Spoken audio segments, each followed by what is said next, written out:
Thank you, Mr. Chair. Magandang umaga po sa inyong lahat. Unang-una, nais kong i-congratulate ang ating PNP staff in neutralizing an international terrorist, Marwan, though at a steep price. Our staff 44 will always be remembered and honored. Ang buhay po ay laging nalalagay sa alanganin para lamang sa pagsisilbi sa bayan kung ikaw po ay isang pulis at ganun din bilang isang sundalo. Pero nakakalungkot lamang na sa proseso na pagsagawa ng Uplan Exodus sa Mamasapano, Maguindanao, ang ating armed forces bilang organisasyon na hindi man naman kasama sa pagplano at sa pag-execute ng planong ito mismo ay tila nabalingan ng sisi. Para po sa impormasyon ng lahat, ang ating armed forces lost 168 of its members last year at halos wala po tayong narinig kung ano ang sirkumstansya ng kanilang pagkasawi. Sila po ay nagbuwis ng buhay para lamang sa kaligtasan ng ating mga ordinaryong mamamayan. Much more kung ang nalalagay sa alanganin ay mismo kapwa men and uniform na kagaya ng PNP. Ganun pa man, nandito po tayo upang alamin ang katotohanan. Learn from them and not blame each other and jointly succeed in the future. In this connection, I would like to ask those members of the armed forces involved on the ground in that fateful January 25 incident to narrate what happened according to what they know. Yung totoong nakita po nila nalatag without bias.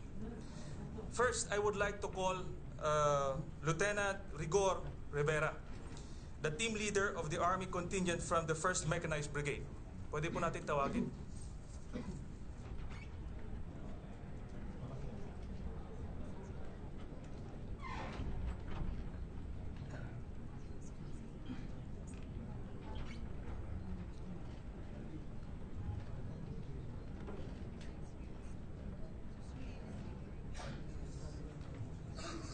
Lieutenant Rivera, pwede mo bang inarrate ang buong pangyayari mula nung umalis kayo sa brigade headquarters hanggang rumisponde po kayo doon sa area ng SAPSA Highway? Pakinarate yung buong pangyayari, please. Thank you po, Your Honor. So, I'm Second Lieutenant Rigor Rivera of 23rd Mechanized Company, under po sa command ni Colonel Del Rosario ng 1st Mechanized Brigade. So, by 08:20 po, nag-jump up po kami or umalis po kami from the capital po ng Sharipagwak, going po dun sa Barangay Tucalan-Ipaw.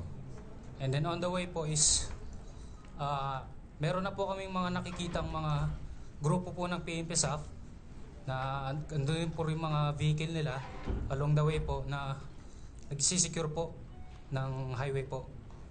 And then upon arrival po dun sa pinaka-advanced command post po ng PNP SAF po, dun po sa ACP, kumbaga, dun po namin nakita yung situation po ng pinaka-ACP po nila, which is, meron po dalawang vehicle po, alongside of the road po, andun po yung mga commanders po, and then yung ibang PNP SAF po. And then, yung iba po sa kanila, napansin po namin na they are seeking shade po dun sa mga banana trees. Tapos, meron din pong isang PNP SAF na nagtanong kung meron daw ba kayong Harris radio. So, upon arrival po, nagkaroon po ng short briefing po si Police Superintendent Mangaldan po. On that briefing po, tinanong po namin yung possible location po ng mga PNP SAF sa loob po. So, nakapagbigay lang po siya ng possible locations po.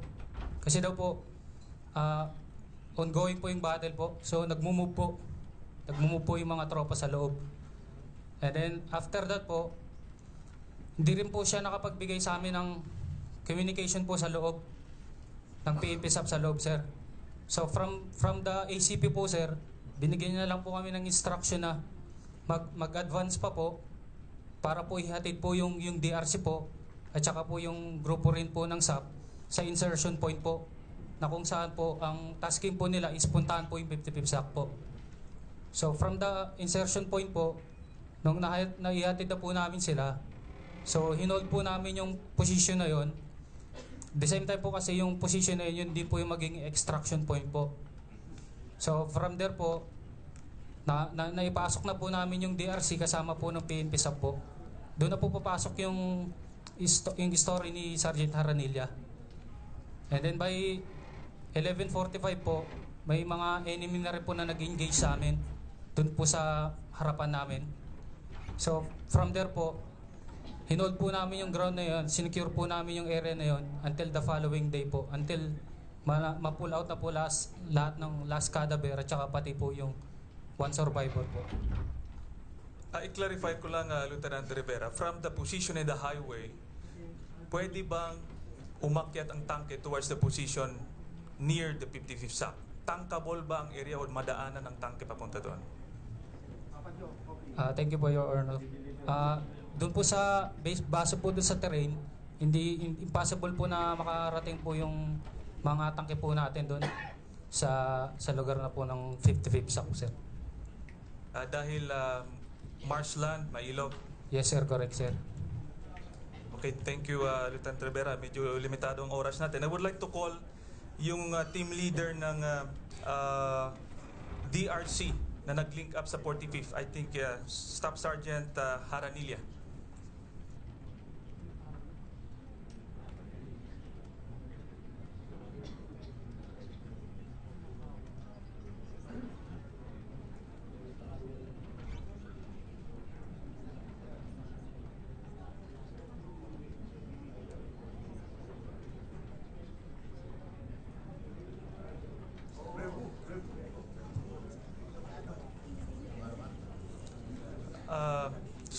Sarge, pakikwento mo yung buong pangyayari mula nung na-insert kayo hanggang doon sa pwesto ng 45th SAC, anong na-observe mo, and then nung time na bumalik na kayo, anong na-observe niyo? Yung terrain, yung visibility, ibig sabihin makita mo ba ang paligid nyo o anong pwesto ng SAC at kung binabaril ba sila?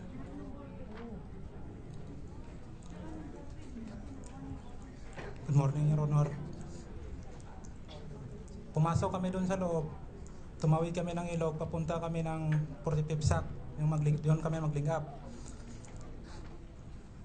Pagdating namin doon sa 45th SAC, 10:30, nadat na namin yung 45th SAC nakadapa at nakaupo doon sa gilid ng ilog sa may sagingan. Tapos niyaya ko yung 45th yung mga SAC, sir, tawirin natin yung ilog para malapitan natin yung 55th SAC na painkwentro. Tapos wala naman sila, ayaw man nila magsama. Hanggang sa nabutan ako ng 1:30 ng hapon, tinawagan ako ng CO ko na mag-link up sa under ni Lieutenant Concepcion sa kalsada para magkuha ng panibagong instruction sa kanya, sir. Gusto ko lang liwanagin, pagdating mo ba doon, binabaril sila? Dahil marinig ho natin kung yung fire nakatutok sa atin o nakaputok doon sa ibang direksyon. Nung nandoon ba, nadatnan mo sila, binabaril ba sila? And that's the reason why they said they were not able to move forward. Yung sa lokasyon namin ng 45th SAC, walang putok na pumupunta doon. Naririnig lang namin yung putok doon sa 55th SAC, Your Honor. I would like to inform the body, according to the position given in the report, ang layo po ng 45th SAC is around 700 to 800 meters away from the position of the 55th SAC. That is why, kahit po barilin po tayo ng M16, ang effective range po ng M16 is 400 meters. Hindi po tayo aabutan ng putok doon. Kaya nga, importante po yon dahil tinatanong kung anong ginagawa ng remaining SAF. Pumorward ba sila o hindi? Kaya nga, ang sabi, kung binabaril ba kayo, pinuputokan at hindi kayo makapag-forward. Yung hanggang doon lang kami, Your Honor, sa may kuha ng ilog. Wala naman kasi mga forward kasi magtawid ulit ng ilog. Kaso ayaw man nila magtawid ng ilog para makapunta kami na sa 55th SAC na napainkwentro. Okay, thank you, Staff Sergeant Haranilla. I think I don't have enough time. So I would like to call Lieutenant Gabriel Banoya, the team leader of the 62nd DRC or the Division Reconnaissance Company that extricated the members of the 84th SAC. Ito po yung sa hapon na.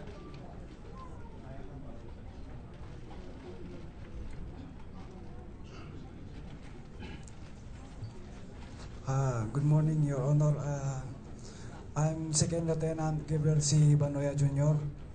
And ako yung XO ng 61st DRC, Your Honor.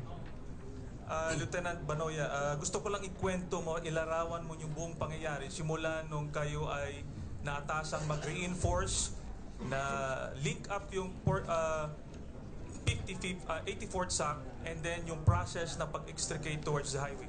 Ikwento yung buong pangyayari. Bale, Your Honor, nanggaling akong Tacorong City, the 601st Brigade Headquarters.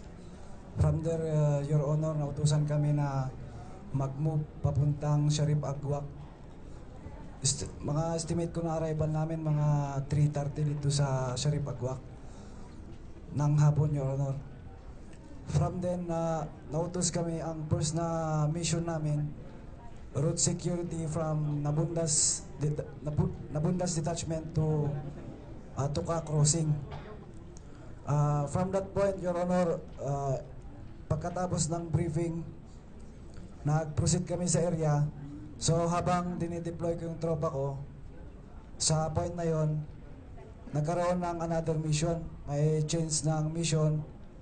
So ang advice sa akin ng S3 ni Operation Officer ni Colonel Feliciano, mag-proceed kay Colonel Bautista para ma-brief about the mission.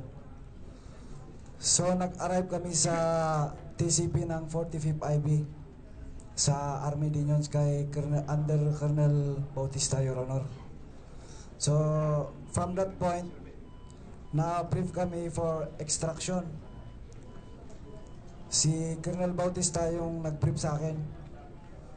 So ang plano, ililink up kami sa 45th SAC na nandun sa loob. Pagkatapos nun, kukuha kami ng tao na mag-guide para pasukin yung SAP na nandun sa loob, Your Honor. So, from that point, na-cross kami ng LDLC ng line of departure and line of contact. Yun yung ilog na tinawid namin na first. So, bali, Your Honor, na may tulay doon. From that point, mga nakaabot kami ng mga 100 meters, may mga ginapangan na ng tropa. So, in-advise ko yung lead scout ko na magdahan-dahan tayo, parang nandito na yung gera, sabi ko. So, from that point, dahan-dahan kami, pero yung putok na yon, mga 2 kilometers or 1,500 meters. Pagpasok namin doon, naabutan namin yung SAF na nakahiga dito sa may dalawa. Yung nahit namin yung ilog na yun, pangalawang ilog na yun. So hindi pa kami nagkukross sa loob. Doon naabutan namin yung SAF na nakahiga lang. So from that point, approach ako agad na kung sino yung pinaka-senior. So walang magsabi sa akin kung sino yung pinaka-senior. Wala man lang makipag-coordinate sa amin para mapasok na namin yung nandun sa loob. From that point, nagsalita yung isang enlisted. Masure ko, Your Honor, na enlisted yun kasi nagsiser sa akin. Kasi usually mga 2009 yung may mga hawak doon. Mga pinaka-senior doon. So, nagsiser sa akin. Pagkatapos nun sabi niya, Sir, hindi pa kami pumasok sa area. At saka, yung contact namin sa loob, wala sir, papatay-patay. Cellphone lang yung gamit namin. I-clarify ko lang yung na-link up nyo, hindi pa yan yung 84th, 45th SAC pa yan. 45th SAC pa yan, Your Honor. So, from that point, nag-advise ako sa TCP na ganun yung sitwasyon, Your Honor.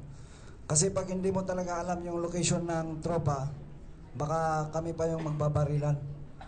Baka kasi yung tropa na nandun sa loob, ang isip nila, kung sino man yung lalapit, babarilin nila kung walang coordination na nangyayari. Pag kami yung makipag-link up sa tropa na nandun sa loob, Your Honor.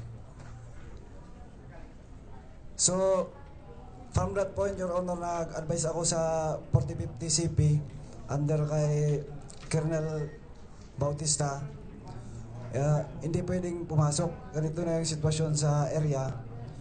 So, ang sabi ng TCP, mag-hold muna tapos mag-observe ng white phosphorus.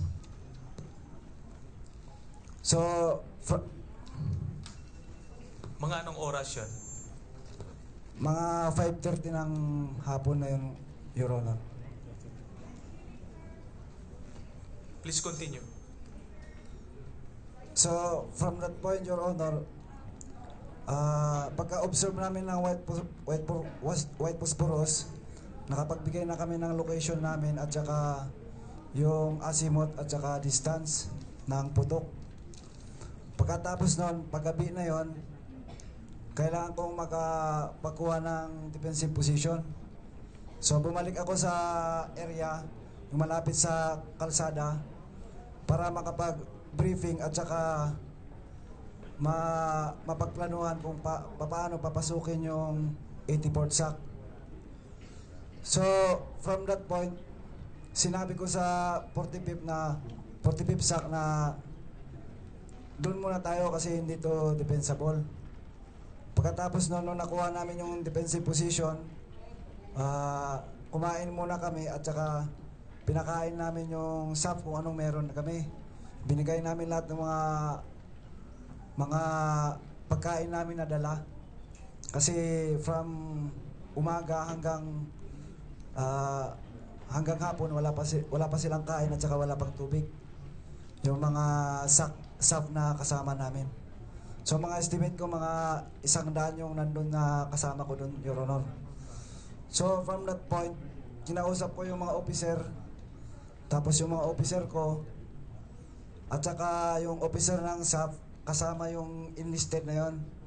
Kasi Your Honor, mga estimate ko yung enlisted ko na yon, kabayan ko yon kasi nag-uusap kami, siya talaga yung interesado na gustong pumasok.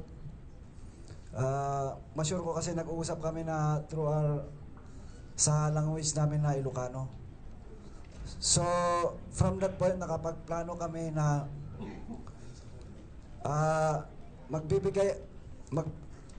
sa akin yung 2 platoon galing sa kumpanya ko na 61st, tapos isang platoon na composition ng 45th Infantry Battalion under kay Colonel Bautista.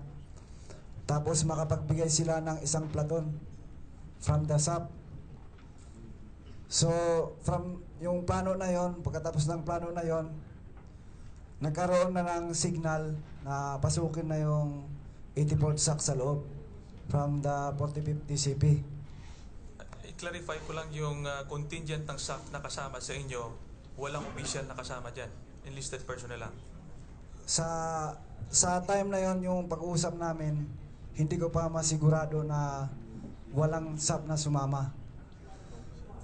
Pero nung time na nagka-signal na pasukin na yung SAP, Your Honor, so ako na yung pinaka-senior doon. So hinahanap ko na kung saan yung mga officer ng SAP para makuha na yung isang platoon.